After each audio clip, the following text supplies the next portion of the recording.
Méditation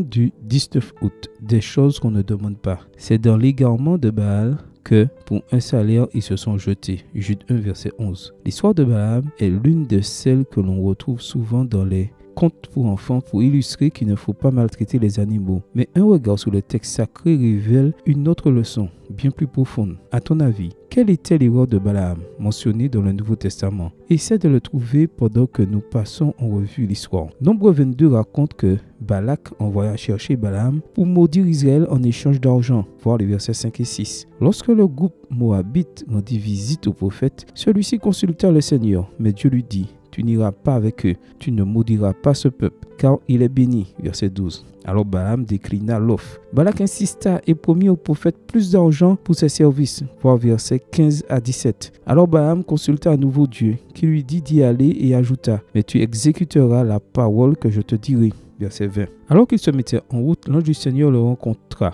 L'âne esquiva l'ange 3 fois, et Balaam frappa l'âne 3 fois. Voir versets 21 à 27. Alors Dieu ouvrit les yeux du prophète, et il put voir l'ange qui le réprimanda pour son comportement et répéta: tu ne feras que répéter les paroles que je te dirai. Verset 35. As-tu trouvé l'erreur de Balaam? Cela peut te surprendre, mais l'erreur de Balaam a consisté à consulter à nouveau Dieu sur une question dont il avait déjà parlé. Balaam pensait que le Seigneur pouvait changer d'avis, mais Dieu est le même hier, aujourd'hui et pour l'éternité. Hébreux 13, verset 8. De plus, Dieu lui disant 2 fois de faire seulement ce qu'il a dit implique que Balaam avait l'intention de maudire Israël, même si le Seigneur lui avait dit qu'Israël était béni. Aujourd'hui, nombreux sont ceux qui commettent l'erreur de Balaam. Ils apparaissent comme sainteté et consécration lorsqu'ils consultent Dieu sur des questions dont il a déjà parlé dans sa parole. Ils demandent des signes, pensant que le Seigneur changera d'avis et qu'il permettra au XXIe siècle ce qu'il avait déjà interdit il y a des milliers d'années. Méfions-nous de l'erreur de Balaam.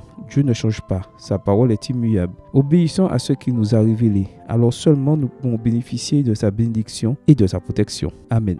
Bonne journée à toi et que le Seigneur te bénisse.